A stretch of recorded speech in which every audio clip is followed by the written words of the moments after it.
Hi guys, and welcome to the Ace Tanker for the AMX CDC, the Tier 8 French Premium Medium Tank. I was planning a different video for today, but I was away yesterday, just sitting down today, and discovered that the weekend special is based around the AMX CDC. It's one of the tanks you can get for rental on the EU server this weekend, so I decided to rush this video out instead. We are here on Serene Coast, and as I say, this game was played earlier on this week. I'm in a CDC platoon with Tonza and Bringy. In fact, there are 4 CDCs on our team. There's a 4th CDC as well. If you look at the enemy team, it's not such a great matchup because although we've got 4 CDCs, we're actually up against 4 Tier 8 heavy tanks. So our team are very, very medium and the enemy team are very, very heavy.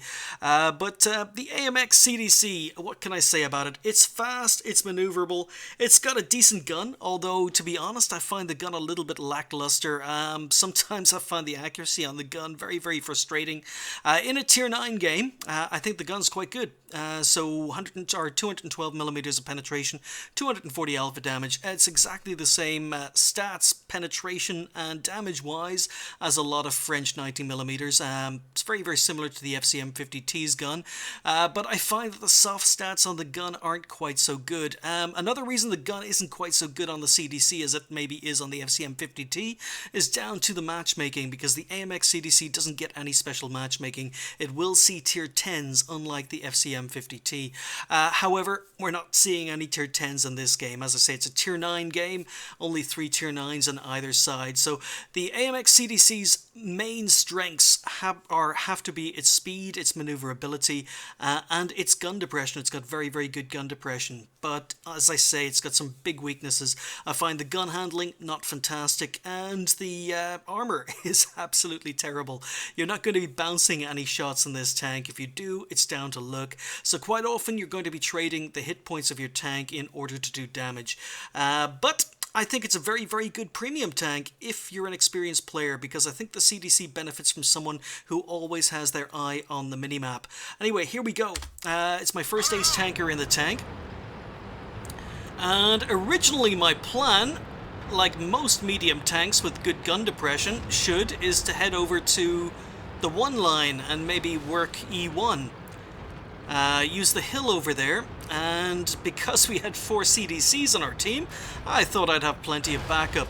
So you can see that, you know, it's quite a fast tank. We're doing 55 kilometers along here. And I'm looking at the minimap and I realized that the only tank who's come over here is a T-49. So while I was expecting our light tanks, I was expecting our medium tanks over here, most of our team are camping spawn. Now, Tonza noticed this and he's coming over to support me, but I reckon, you know what, there's no point, absolutely no point in coming over here. Enemy team, lots of heavy tanks on the enemy team. We've only got 2 light tanks and now Tonza's coming across, and you know, I just said screw this. So I'm on TS with Tonza and I'm saying, Tonza, forget it, don't bother coming over here. Our team are lemming training, our team are camping, so really there's not a lot we're going to be able to do over here if the enemy team advance in strength. So I mean, our Bulldog has gotten out of there as well, so there's absolutely no point. When your team is lemming training or camping hard, there's no point in giving away your tank, suiciding, trying to defend a flank alone. So what we decide to do is we decide to move into the middle and just wait for targets of opportunity. Now, this is what the CDC is very good at, because I was able to react. There we go, that's the poor gun handling. Unless you fully aim this gun, I find, just personally, the accuracy is bloody awful. But this is what the CDC is very good at. Our team basically sucked out, decided to camp spawn. I mean, like 10 of our tanks are still sitting in spawn. So we were able to move over to 1 flank and we were able to run away. And now, noticing that our 1 flank, the 9-0 lines, are under pressure, I'm able again to relocate and provide support. This T-37, I didn't actually realize I couldn't get an outline on the T-37, so I thought he was behind a rock, but he put a shot into me, spotted me. I'm wondering if he's going to come out and play again. So he is.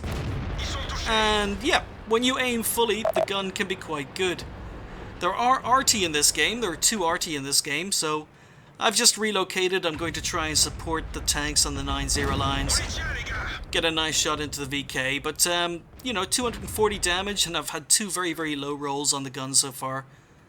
So it is rapid firing, and as I say, the penetration is fine for Tier 8, Tier 9 games. So just wondering if the T-37 is going to poke again. But it looks as if the enemy team haven't actually pushed the 1-2 lines. It seems that they've pushed the 9-0 lines in strength. So the penetration of this gun, more than enough to go through the side of an E-75. So that unfortunately got me spotted. I tried to reverse into cover, and I just take a big hit from the E-75. So this tank, absolutely no armor, but as I say, side of an E-75, no problems. So I've got side shots on the tanks moving across, trying to support the 9-0 lines. Lots of heavy tanks on the enemy team, and I'm trying to stay arty safe. Just trying to get shots. So I'm basically just showing off the gun here, but this tank's main strength, as mentioned, has to be the speed and maneuverability. Hey, we finally got a high roll, so we get a shot into the side of an IS-3. And, yep, okay, both RT have just gone for me, so I figure, you know what, now it's time to move out. So basically, almost every single tank on the enemy team has now been spotted. AMX 120 is their top tier, is a tier 9 heavy tank. Very, very dangerous tank, so I figure we'll work the middle. I'm going to stay RT safe behind this building. We'll poke, see if we can get a shot. And we managed to get one in. So yeah, RT is obviously focused on me. They're waiting for me to poke the building. They're pre-aimed on that corner. In the meantime, Tanza's rushing an RU-251. So really, the only thing I need to worry about right now is that AMX looking for shots. And here we go. Aimed at the side, and yeah, the soft stats of this gun. Even if you move the gun a fraction, if you move the turret, the accuracy goes to hell. I just find the gun very frustrating. Some games it can be great, in other games I just spend the entire game cursing the accuracy. But T-37 on low health, I know that well, unfortunately Tanza goes down, but T-37 on low health, AMX 120 on low health, so I'm just going for it. So, shot in the move on the T-37. Got to be very unfortunate not to kill this guy, but there we go. Needed a below average roll, but there's 2 kills in quick succession. And now I know that we've got plenty of tanks defending our spawn, so I know that the enemy RT are left undefended, but I do notice an AMX 12T trying to flank me, so he knows what I'm doing, so we're just going to set up, wait for a shot. I'm wondering if I'm still on someone's radar. I've spotted GW Panther, but yeah, he was coming for me. So we get one shot in, we bounce the AMX and ram him to death. So the acceleration and maneuverability of this tank are just very, very good. So while our Bulldog goes and deals with the 30, I figure now I can go and take care of the RT. We've got plenty of tanks defending, or so I think. Ferdy's busy in the middle, so that means RT is pretty much undefended because all the other tanks have been spotted on the 9-0 lines. And as I say, this is just where the speed and maneuverability of the AMX CDC are great. When you're an experienced player who constantly looks at the minimap, looks for breaks in the enemy lines, moves from one flank to support the other flank when needed, I think it's a great tank. But if you're new to the game, there's that flaming gun and its accuracy again. But the Batchet is just fired. It is a tier 9 Batchet, so not an autoloader. So one RT is fired. He's not really a threat at the moment. So even though I sucked out my first shot in one RT, we've got time to go. He's going to be reloaded any moment in time, and he's got a turreted RT. So please don't hit me. Please don't hit me. Please don't hit me. Please don't hit me. Ah, he misses! Okay, we take him out. So I got a little bit lucky. I was only on 384 hit points in a tank with no armor and enemy RT reloaded. Thankfully he missed, so I did get lucky. But then again, it wouldn't be one of my replays if I didn't. So we're on 5 kills. Ferdy, I notice, is on low health and he's advancing. He's moving along. And I'm going to sit here and I'm going to wait for him. At least that was the plan. So because the view range, I'm using coated optics on this tank, my view range is quite good. So I'm just waiting for the Ferdy to advance up out of the hollow, out of the dip, but there's no sign of him. So yeah, we're going to have to go hunting. And as I say, the speed and maneuverability of the CDC make it a lot of fun to play. But one thing you do not do in this tank is sit and trade shots. You've got to use the speed.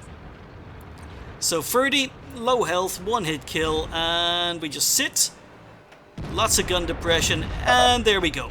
Because I didn't let the gun aim fully, it's crap.